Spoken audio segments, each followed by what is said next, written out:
नमः शिवाय। एक पंडित जी भोजन करने बैठे तो सामने थाली पंडितानी ने दाल चावल साग रोटी रखी होगी, अचार वगैरह। पंडित जी भोजन करने बैठे कि तभी कोई द्वार पे भिक्षुक आ गया। भिक्षाम देही, हे भैया मैं बड़ा भूखा हूं, कुछ भोजन मिल जाए। पंडित जी भोजन करने ही बैठे हैं, सामने थाली है और द्वार पे कोई भूखा आ गया। पंडित जी ने साथ सम्मान बुलाया, आओ आओ आओ भैया आओ। आसन लगाई और भोजन अपनी वाली थाली पंडित जी ने उन्हें दे दिया। और पंडितानी जी ने जो भोजन बनाया था वो जरा सा ही था, क्योंकि घर में कुछ था नहीं, जितना था उसने बनाया। थोड़ी सी दाल थी, आज दाल बनी, साग थी, चावल जो था भिक्षा में उसे मिला। ब्राह्मण थे, भिक्षा मांग कर लाते और जो मिलता खाते। तो आज उनका भोजन जरा कम था, पंडितानी के लिए जरा सा अंदर था। अब वो अतिथि आए और बैठे और वो पंडित जी की थाली में बैठ गए और वो बढ़िया खाए। पंडित जी अंदर गए, पंडितानी से कहा कि थोड़ा और दो रोटी। तो उसने बोला कि बस ये आखिरी 2 रोटी बची हैं। जब पंडितानी ने कहा कि आखिरी 2 रोटी बची हैं, तो वो जो बाहर बैठा खाने वाला अतिथि था उसने सुन लिया कि अब बस इनके पास 2 रोटी बची हैं। तो पंडित जी दोनों रोटी लेकर आए और कहा भैया प्रसाद पाओ, एक और दो रख दूं। उसने कहा नहीं नहीं अब नहीं चाहिए। वो भी समझदार कि अब बेचारे ये क्या खाएंगे, तो मना कर दिया। पंडित जी ने कहा ना, आप हमारे अतिथि हैं, आप पेट भर के खाओ। अच्छा बोले आपकी इच्छा है तो एक रख दो। तो 1 रोटी रख दी गई और 1 रोटी बची। अब वो अतिथि तो बढ़िया दाल चावल सब्जी रोटी खाकर 5 रोटी खाकर खुश था। पंडित जी की थाली में पंडितानी जी ने 4 रोटी रखी थी फर्स्ट में, 5 रोटी एक और मिल गई। 5 रोटी खा के उसका बढ़िया पेट भर गया, वो चला गया। अब दोनों पंडित पंडितानी बचे तो पूरे बर्तन लाके बाहर रखे और थाली लगाई 2। अब 2 थाली लगी हैं, पीछे की बची हुई जरा सी साग। अब आप जानते हैं दाल बची तो क्या बची होगी, जरा कटोरी आधी कटोरी। अब उसमें दोनों लोगों ने थाली अपनी पंडित पंडितानी ने तैयार करी और रोटी थी 1, तो आधी रोटी पंडित जी ने रखा, आधी रोटी पंडितानी जी ने रखी। और चावल जरा सा रहा होगा तो थोड़ा सा चावल आधा आधा उन्होंने रखा और उन्होंने प्रसाद पाया। अब ये सोचो कि आधी रोटी में क्या पेट भरता है। दिन भर से आदमी कुछ नहीं खाया, शाम को भी कुछ नहीं मिलना, एक ही बार खाना है और नाश्ता भी कुछ नहीं हुआ, आधी रोटी मिली। तो आधी रोटी खाई पंडित जी ने, जरा सा चावल पंडितानी जी ने खाए। अब पंडित जी ने जैसे ही भोजन किया आधी रोटी का और जरा से चावल का और खा के ना उन्होंने हाथ धुले। तो उनके हाथ का जो धुलने का पानी था वो पहले के लोग ना आंगन में बाहर जाके हाथ धुलते थे, थाली में हाथ धुलने की परंपरा नहीं थी। आज भी हम लोग थाली में हाथ नहीं धुलते। आप लोग खाते हो थाली में हाथ निचोड़ देते हो, ये गलत परंपरा है। हाथ कभी थाली में नहीं धुलना चाहिए। थाली को खा लो, मतलब दाल चावल सब्जी रोटी एक एक दाना खा लो और थाली को धुलो, थाली पे हाथ मत धुलो। पंडित जी बाहर हाथ धुलने गए तो जहां उन्होंने हाथ धुला वहां एक छोटा पेड़ था। वहां पेड़ के पास ना एक नेवला था। क्या था? नेवला। सांप और नेवले की लड़ाई होती है ना, तो नेवला जीतता है, वो नेवला था। तो नेवला के पूंछ की तरफ पंडित जी के हाथ का धुलने का पानी गिरा और वो नेवले की पूंछ गीली हो गई। आधा पीछे का हिस्सा, पूंछ का हिस्सा गीला हुआ और जैसे ही पूंछ पे पानी गिरा उसके पूंछ का रंग सोने जैसा हो गया, सुनहरा।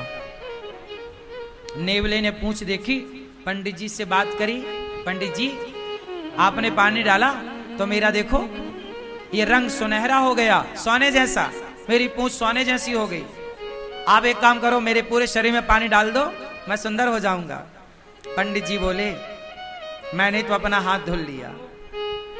नेवले ने कहा, महाराज ये बताओ कि आपके पानी डालने से मेरा ये शरीर का रंग कैसे बदल गया, सुनहरा हो गया, सोने के कलर का। अब मुझे पूरा शरीर सोने का करना है, पूरा शरीर सोने की तरह चमके मेरा। आधा हो गया मेरा, आधा बताओ कैसे होगा। कल मैं आऊं, आप मेरे ऊपर फिर हाथ धुल देना। पंडित जी बोले, नहीं, अब तुम जाओ धर्मराज युधिष्ठिर के राज्य में। धर्मराज युधिष्ठिर यज्ञ कर रहे हैं, उस यज्ञ में ब्राह्मण लोग भोजन कर रहे हैं। जाओ, जहां ब्राह्मण लोग भोजन करके हाथ धुलेंगे, धर्मराज युधिष्ठिर सबको अन्नदान कर रहे हैं, बहुत बड़ा यज्ञ हो रहा है। जाओ, यदि तुम्हारा किसी ब्राह्मण के हाथ धुलने के जल से यदि तुम्हारा शरीर सोने का हो जाए तो समझ लेना कि धर्मराज का यज्ञ पूरा हो गया। जाओ।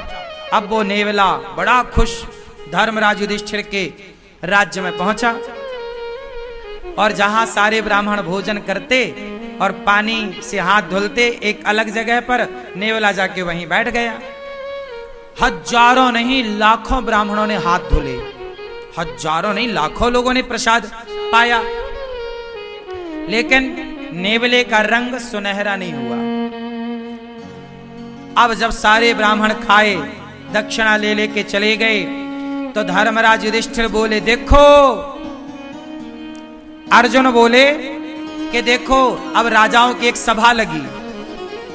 उस राजाओं की सभा में अर्जुन ने बोला, भीम भैया ने बोला, देखो, आज तक के इतिहास में इतना बड़ा अन्नदान, जितना बड़ा धर्मराज युधिष्ठिर ने किया, जितना बड़ा यज्ञ युधिष्ठिर ने किया, आज तक किसी ने नहीं किया। इतना बड़ा यज्ञ किसी ने नहीं किया, इतना बड़ा अन्नदान किसी ने नहीं किया, इतना सारा सोना चांदी हीरा मोती दान दिया युधिष्ठिर जी ने।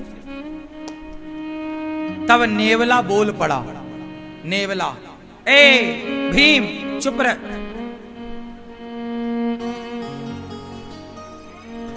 नेवला बोला, भीम भैया चुप रहो, कोई यज्ञ व्यज्ञ नहीं हुआ यहां। यज्ञ तो एक ब्राह्मण के घर में हुआ था। कौन हो तुम? नेवले को बुलाया। भीम भैया ने पूछा, तुम कौन हो? नेवले ने कहा, भैया मैं तो नेवला हूं। तो तुम्हारा ये शरीर सुनहरे का कैसे है, सोने का रंग सुनहरा कैसा? नेवला ऐसा तो नहीं होता, तुम्हारे ये बाल सोने जैसे चमक रहे हैं कैसे? उसने कहा, महाराज यहां पास में एक गांव है, उस गांव में एक पंडित पंडितानी रहते हैं। पंडित जी ने हाथ धोया तो उनके हाथ धोने का जो पानी गिरा वो मेरे शरीर पे गिरा, तो मेरा शरीर सोने का हो गया आधा। और उन्होंने कहा कि युधिष्ठिर के यज्ञ में जाओ, यदि तुम्हारा पूरा शरीर सोने का हो जाए तो समझ लेना कि उनका यज्ञ पूरा हो गया। पर सुनो, तुम्हारा कोई यज्ञ पूरा नहीं हुआ, मैंने तो कब से बैठा गीला होता रहा, मेरा शरीर सोने का नहीं हुआ। और तुम कह रहे हो कि धर्मराज ने इतना बड़ा यज्ञ किया, इतना दान किया। वो पंडित जी ने जो हाथ धोले तो मेरा शरीर बदल गया, और तुम्हारे यहां तो इतने ब्राह्मण खाए, कुछ नहीं हुआ। भगवान श्री कृष्ण भी उस सभा में बैठे थे।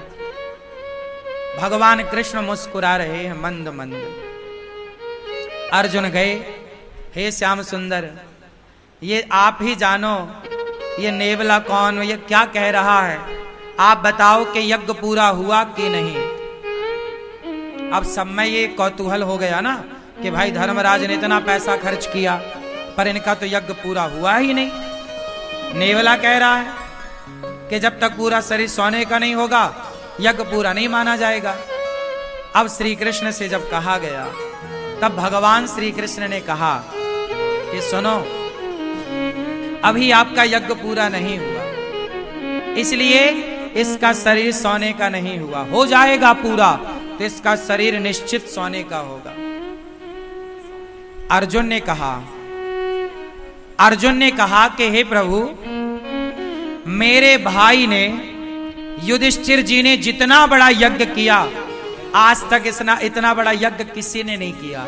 जब किसी ने नहीं किया तो इसका आधा शरीर सोने का कैसे हुआ? भाई, इतना बड़ा यज्ञ तो किसी ने नहीं किया, और ये इसका शरीर पूरा सोने का यज्ञ में होगा, तो आधा शरीर जो इसका सोने का हुआ वो कैसे हुआ, मैं ये जानना चाहता हूं। तब भगवान कृष्ण बोले, नेवला तू ही बता।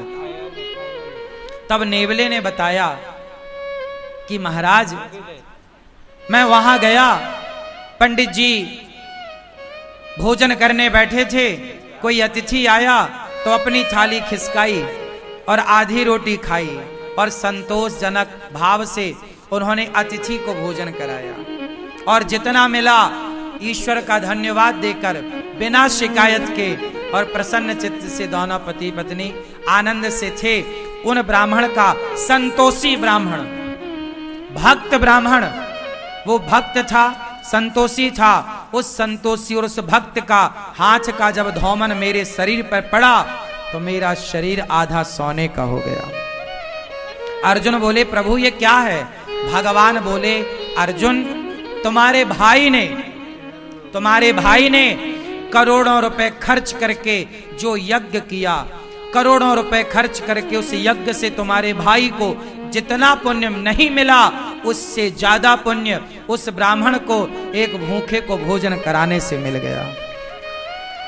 क्यों?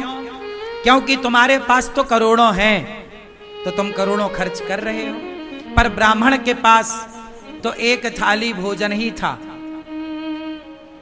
4-6 रोटियां ही थी, लेकिन उसने अपना संपूर्ण दान कर दिया, सर्वस्व दान कर दिया।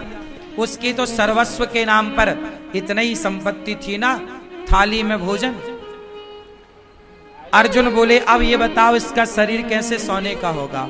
बोले, आपके राज्य में कोई भूखा है, जाओ पहले खोज करो। खोज किया तो पता लगा कि जंगल में एक महात्मा भूखे बैठे हैं। धर्मराज का यज्ञ सब ब्राह्मण भोजन कर लिए, पर एक ने नहीं किया, तो अभी यज्ञ पूरा नहीं हुआ। उस महात्मा को बुलाया गया, निवेदन किया गया, और जब वो आए और उन्हें भोजन कराया गया, और जब उन्होंने हाथ धुले तो उनके हाथ का धौमन इस के शरीर पे जाकर पड़ा, तो इसका पूरा शरीर सोने का हो गया, एक सा हो गया, पीछे से आगे तक सुनहरा हो गया पूरा। इसके बाल बिल्कुल सोने की तरह चमकने लग गए। घंटा बंधा था, टन टन टन टन करके बजने लग गया। युधिष्ठिर, आपका यज्ञ संपन्न हुआ। यज्ञ कब पूरा हुआ? जब भोजन कराया। कोई भी यज्ञ कर लो साहब, जब तक अन्नदान नहीं करोगे वो यज्ञ पूरा नहीं होगा। इसलिए सबसे बड़ा यज्ञ अन्नदान ही है। ढोके दे,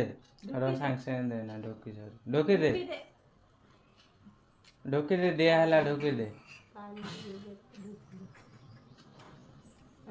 ने पानी ने ढोके दे, ढोके दे,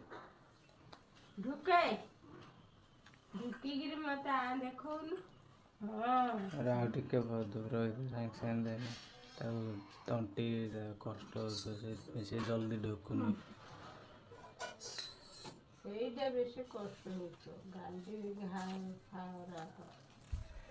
দেনা সে ঢোকে যাওয়ার এই সব বড় জিনিস সই পড়ছি ঢুকে ঢুকে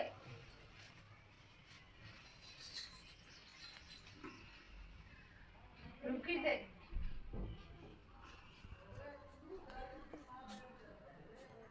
হ্যাঁ ঢুকি দে ঢুকে তো পেটটা টান দিলে পানি